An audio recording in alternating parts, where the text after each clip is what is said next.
이 종목들은 대체 왜 들썩였을까요? 오늘 시장에서 화제가 된 종목들 살펴볼까 합니다. 먼저 항공주도 볼까요? 시장 분위기 좋으니까 올라가는 종목들 많이 보입니다. 그런데 항공주들의 반등세도 눈에 들어오더라고요. 바닥권에 놓여 있다는 거 다 알고 있습니다. 그러면서 저가 매수가 유입이 되겠다. 그 이상 무언가는 찾을 수가 없습니다. 증권사에서 내놓는 리포트들 모두 보면요. 일단 4분기까지는 업황이 턴어라운드 하기는 아직 무리가 있다라는 쪽이 한 목소리인데 보입니다. 어쨌건 제주항공은 8% 넘는 반등세를 주면서 현재 진행되고 있는 모습 확인을 하고요. 다음은 화장품주들 가운데 아모레퍼시픽 볼게요. 화장품주들도 오늘 일제히 반등이 나오고 있는데요.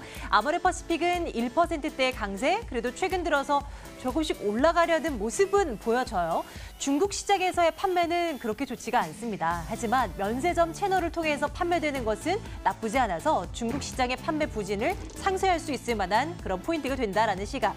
아모레퍼시픽 현재는 15만 1,000원, 최근 기관 투자자들의 수급이 나쁘지 않은 그런 정도이고요. SM 볼게요. 한동안 이렇다 할 호재가 없었던 엔터주인데 오늘 SM 쪽에서는 정말 좋은 소식 전해집니다. 슈퍼 아이돌 그룹 슈퍼엠이라고 하더라고요. 빌보드 차트 200 차트에서 1위를 기록했다라고 하는데 샤이민의 태민, 그리고 엑소의 백현, 카이 등등으로 구성된 7명의 그러니까 소위 K-팝 어벤져스라고 불리는 팀이 나오면서 미국 빌보드 차트를 휩쓸었다는 것입니다. 장중한 때는 14% 넘는 상승을 보여주기도 했고요. 37,300원 선까지 지금도 강한 모습 SM 보여주고 있는데 앞으로도 한번 관련 뉴스는 챙겨봐야 될 것 같습니다. K-팝 가수들 대단하네요. 자, 다음은 삼성전자 보겠습니다. 지금도 5만 원 선 돌파 중인가요? 1년 약 반 만에 5만 원 선 장중 돌파였는데 지금은 또 아래로 살짝 밀려난 모습입니다. 미중 무역 협상 어느 정도 순조롭게 진행된다라는 소식과 함께 삼성전자 5만 원 돌파, 하이닉스 8만 2천 원 껑충 이랬는데요. 앞으로 역시 또 이런 움직임 어떤지는 확인해 봐야 할 필요가 있어 보입니다. 다음은 이슈가 있는 웅진그룹주들 볼게요. 넷마블이 웅진코웨이 우선 협상 대상자로 선정이 되는 오늘이었습니다. 1조 8천억 원대 중반을 썼다고 하던가요? 넷마블이 코웨이를 인수하는데요. 그 매각 금액을요. 웅진그룹이 코웨이를 시장에 내놓을 수밖에 없었던 건 재무 상황이 안 좋았기 때문입니다. 어느 정도 성공적으로 매각이 이뤄지고 나면 그래도 총알을 두둑하게 쥐는 셈이니까 일단 화답을 하고 보죠. 일단 급등으로 진행되고 있는 웅진그룹 중 어떻게 볼까요? 넷마블과 함께 고민해 보도록 하겠습니다.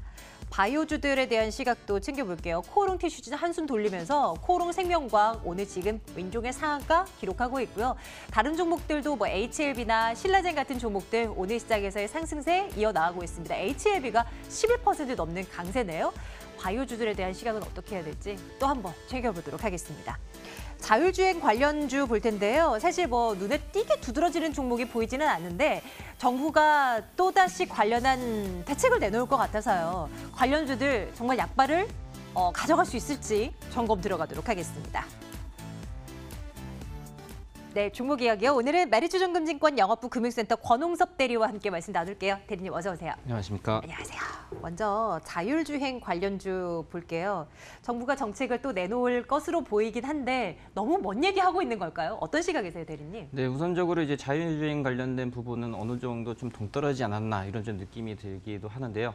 최근 들어서 이제 반자율주행이라고 하는 ADAS 시스템이라든지 테슬라의 자율주행에 대한 어떤 그런 시행 운전에 대해서 유튜브 영상을 많이 접하셨을 거라고 생각이 됩니다. 일단은 머나먼 미래가 아니고 어느 정도 시스템이 갖춰지고 어느 정도 안정성만 확보돼 되는가면 2020년부터는 부분적인 상용화가 기대되고 있는 상황인데요. 일단 국토부를 비롯해서 여러 이제 자동차 협력 업체들에 대한 대안들이 나오고 있는 상황입니다. 그런 부분에서 이제 2020년 정도 넘어가게 된다면 자율주행에 대한 4차 산업혁명 주도주로서 또 섹터로 활용할 수가 있기 때문에 그런 부분에서 자율주행 관련주를 좀 관심 있게 보셔야 되는 상황이고요. 거기에 관련된 종목들 중에는 여러 가지 뭐 사항들이 정말 많지만 많잖아요. 일단 뭐 센서 부분이라든지 그리고 네. 이제 뭐 열 처리 에너지라든지 그리고 이제 카메라 부분 이런 부분들이 여러 가지가 있다고 보여집니다. 뭐 그 부분 그런 부분에서 일단 뭐 실적 베이스로 올라갈 수 있는 종목이 아마 MC넥스 정도, 네. MC넥스 정도가 가장 좀 좋게 보고 있는 상황이고요. 앞으로 향후 뭐 한 2, 3년간은 5G처럼 좀 대세적으로 올라갈 수 있는 부분들이 있기 때문에 그런 부분에서 좀 참고하시면 될 것 같습니다. 자율주행 관련주들 정말 점차적으로 폭은 넓어집니다. 앞서 말씀 주셨던 카메라 쪽, 센서 뭐 이런 것들도 있을 것이고 통신도 사실 자율주행 관련주로서 엮을 수도 있을 것이고요. 정말 다양한 종목들이 거론되겠지만 그중에서도 MC넥스 보자라는 말씀 한번 꼭 기억해 둘게요. 투자 의견은 좋아요 주시는 거예요? 이제 네. 길게 보자라는 말씀이신 네, 거죠? 중장기 전점으로 보더라도 이렇게 보고 있고요. 앞서 그 MC넥스에서 좀 설명을 더 붙이자면 네. 이제 그 현재까지는 현대 기아차, 뭐 진리자동차, 뭐 불보자동차에 들어가는 그 어라운드 뷰 시스템이 있지 않겠습니까? 예, 거기에 이제 카메라가 4개 정도 들어가는데 그런 네. 부분에서 지금 현재 카메라가 이미 들어가고 있는 상황이고요. 또한 국내에 거의 카메라 모듈에서는 1위 업체이기 때문에 그런 부분에서 향후 자율주행과 관련된 부분에서 상당 부분 부각이 나타날 걸로 예상이 되고 있습니다. 그런 또한, 거예요, 대리님? 예. 왜 주차할 때 360도 볼 수 있는 네, 그런 맞습니다. 뷰 보여지는 예, 거예요? 그렇죠. 예, 그래서 이 카메라 모듈에 대한 어느 정도 지금 이미지 센서라든지 네. 그런 수요가 많이 점차 증가됨에 따라서 동사의 경우에도 상당 부분 수혜가 나타날 수 있기 때문에 투자 포인트로 참고하시고 관심 있게 보셔도 괜찮을 것 같습니다. 아직 이제야 전기차가 눈에 익기 시작하고 수소차가 이제 몇몇 돌아다니기 시작하고 자율주행차는 조금 더 밑단계 아닌가 싶지만 어느새 이제 앞으로 다가온 그런 멀지만은 않은 미래의 자동차의 형태일 것입니다. 자율주행 관련 차 가운데 MC넥스 한번 눈여겨보도록 할게요. 투자 의견 좋아요 찍고 가겠습니다. 다음은 바이오주 좀 봐주세요. 이거 진짜 정말 하루하루가 살얼음판에 놓였었던 바이오주들인데 최근에는 그래도 좀 뭔가 한숨 돌릴 만한 이슈들이 자꾸 나오는 것 같아서 또 반등이 나오는 종목들이 제법 보이긴 합니다. 근데 제각각이긴 해요. 어떤 좀 초점을 맞춰야 될지 궁금해요. 네, 우선적으로 현재 HAB라든지 신라젠 그리고 헬릭스미스 같은 경우에는 임상 3상을 앞두고 거기에 대한 결과로 악재로서 이제 작용을 했던 만큼 그런 그 결과에 대한 본보기에 대한 뉴스가 나올 때마다 주가가 급등을 하는 경향이 나타나고 있습니다. 하지만 실질적으로 거기에 대해서 전부 다 수익을 냈다고 보기는 어렵고 상당 부분 실제 개인 투자자분들께서는 많은 손해가 날 거라고 맞아요. 예상이 되고 있는 상황입니다. 네. 일단 HLB가 어느 정도 이번 유럽 종양학회에서 성공적인 의견을 주장한 만큼 거기에 대해서 주가가 5배 이상 올라간 상황이고요. 따라서 거기에 대해서 추격 매수하기보다는 다른 그 기술 이전이 가능한 종목들 위주로 한번 선별적으로 좀 투자하는 것이 지금 현재는 바람직한 상황이다 이렇게 보시면 될 것 같습니다. 어떤 종목들이 있을까요? 네, 이제 현재 기술 이전 관련된 부분에서는 이제 유한양행이 가장 그 기술 이전에 대해서 매출에 대해서 활발히 나타나고 있고요. 그와 더불어서 뭐 알테오젠이라든지 그런 기술 이전 가능 기업들이 좀 앞다투어 나타나고 있습니다. 또한 그 임상 2상 내지는 1상 IND를 준비하고 있는 바이오 기업들이 많은데 그 가운데서도 뭐 필룩스도 오늘 뭐 뉴스가 나와서 상한가를 가는 등 그동안 관심받지 못했던 종목들이 이제 HLB와 신라젠 가고 나서 이제 후순위적으로 네. 지금 올라가고 있는 상황입니다. 따라서 그런 부분에서 이런 그 종목들, 그러니까는 기술 이전 가능성이라든지 임상 1상 내지 2상 정도로 진행할 수 있는 종목들 위주로 해서 선별적인 투자가 유효한 상황이다. 네, 이렇게 보시면 될 것 같습니다. 예전처럼 바이오주 호재 하나 있다고 해서 다 줄줄이 상한가 들어가는 그런 시대 아니잖아요. 앞서 말씀 주셨던 대로 이벤트들 좀 잘 챙겨봐야 될 것 같고 이 회사가 어떤 이벤트들이 임박해 있는지 그 일정들 챙겨보면서 한번 살펴봐야 될 것 같은데 유한양행, 알테오젠, 필룩스는 지금 너무 급등세니까 또 다가가기는 조금 어렵기도 할 거고요. 네, 그렇습니다. 뭐 지난번 헬릭스미스랑 유사한 그 양상으로 갈 것 같은데 한 이틀 정도 내지 3일 정도는 네. 더 올라갈 여력이 있어서 뭐 추격 매수하기보다는 또 한번 조정할 수 있을 때 그때 들어가는 것이 좋다고 보여지고 있는 상황이고요. 네. 알테오젠 같은 경우에는 지금 현재 사노피라든지 뭐 로슈라든지 이런 그 다국적 제약사들과 이런 기술 이전에 대해서 협의 중에 있습니다. 거기에 대해서 기술 이전에 대한 대한 매출의 발생 가능성이 확률적으로 좀 높은 게 알테오젠이 아닌가 싶은 상황인데요. 일단 최근의 트렌드는 이 제형에 대한 그런 그 변환입니다. 우리가 피하 주사라든지 아니면 뭐 정맥 주사 이런 것들이 있는데 거기에 대해서 가장 효과적으로 이제 이용할 수 있는 제형을 바꿔줄 수 있는 기술을 알테오젠이 보유하고 있는 상황이기 때문에 그런 부분에서 투자 포인트를 잡으시고 관심 있게 보셔도 괜찮을 것 같습니다. 투자 의견 어떻게 할까요? 뭐 예, 좋아요 투자 할까요? 의견은 지금 분위기는 상당히 좋아요. 네. 자, 바이오주 그 안에서도 눈여겨볼 만한 종목들은 또 분명히 있을 거예요. 한번 예의주시 해보겠습니다. 이번에는 웅진그룹주 볼까요? M&A 시장 뭐 이슈 뭐 부각되면 항상 뭐 급등락을 반복하는 그런 이제 당사자들이 되는 거잖아요. 인수를 하겠다고 나선 기업은 주가가 밀리기 마련이고 또 이제 매각을 하게 되는 쪽은 또 주가가 급등하기 마련인데 웅진그룹주들은 오늘 일제히 플러스가 강하게 들어온 상황입니다. 넷마블도 좀 봤으면 좋겠고요. 웅진그룹주에 대한 시각도 좀 챙겨주세요. 네, 일단 조금 웅진그룹주 관련돼서는 굉장히 조금 변동성이 굉장히 심했기 때문에 네. 개인 투자자분들에 대해서 좀 혼돈이 많이 생겼을 거라고 생각이 됩니다. 일단 지난 목요일 날 이제 그 인수 협상 최우선 대상자였던 SK 네트워크스라든지 그런 인수협상 대상자들 입찰을 포기하면서 사실상 코웨이가 좀 난간에 봉착한 게 아닌가 이렇게 좀 편견이 들었었는데 장 끝나고 나서 넷마블이 뜻밖의 등장을 하게 됐습니다. 그렇죠. 네. 거기에 대해서 이제 매각 대금에 대해서도 조금 많이 할인이 될 거라고 예상이 됐지만 한 1.8천억 정도로 지난 그 웅진그룹이 인수했던 가격보다 한 800억 높아요. 원 정도 네. 높기 때문에 그런 부분에서 조금 이제 거기에 대해서 이제 매매 차익에 대한 실현 가능성이 있기 때문에 지금 수급적으로 올라가고 있는 상황인 것 같습니다. 그러나 이제 웅진그룹주들 관련된 부분에서는 어쨌든 본업 대비보다는 이제 웅진코웨이 관련된 부분에서 주가가 올랐기 때문에 네. 그런 부분에서 단기 랠리는 기대할 수 있겠지만 장기적인 상승까지는 약간 좀 부담스러운 상황이다 이렇게 보시면 될 것 같고요. 넷마블 쪽은 어때요? 사실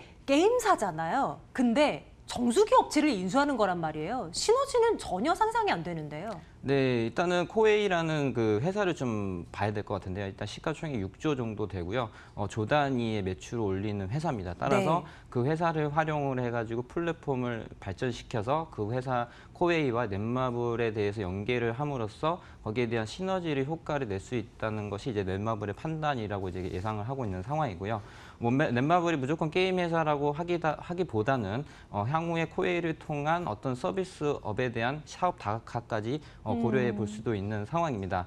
따라서 지금 현재는 코웨이는 뭐 정수기 사업이라든지 렌탈 사업이 주력이 될 수도 있을지 모르겠지만 향후에 넷마블이 거대 기업으로 탄생을 하면서 거기에 대한 사업 다각화가 어떤 것인지는 잘 모르겠지만 일단 넷마블 관련된 부분에서 장기적인 관점에서 들어봐야 되기 때문에 지금 시점에서는 뭐 단기 차익 실현 트레이딩 관점에서 접근할 수 있겠으나 중장기 관점에서는 좀 더 어떤 사업에 대한 어떤 방향이라든지 이런 가시성이 없다면은 약간 지금은 관망해야 되지 않을까 이렇게 좀 보고 있는 상황입니다. 넷마블의 큰 그림은 분명히 있겠죠. 그러한데 아직은 우리가 쉽게 그릴 수 있는 그림은 아닌 것 같아서요. 조금 더 지켜보자라는 시각입니다. 투자 의견은 웅진그룹주도 넷마블도 중간 정도일까요? 네, 글쎄요라고 조금 애매한 상황이다. 네, 이렇게 드릴 수 있겠습니다. 내일장 탑픽으로 한 종목만 올려놔야 되는데 자율주행 관련주, 바이오주 어떤 거 올려놓을까요? 참 좀 선택하기 애매해요? 어려운데요. 그래도 이제 뭐 중장기 뭐 관점이라든지 뭐 단기적으로도 자율주행 관련된 종목들을 조금 관심 있게 보셔도 괜찮을 것 같습니다. 그러면 앞서 계속 말씀 주셨던 MC넥스 한번 눈여겨보도록 할게요. 네, 자 오늘 메리츠증권증권 영업부 금융센터 권홍섭 대리와 함께 종목 이야기 나눠봤습니다. 대리님 고맙습니다. 감사합니다.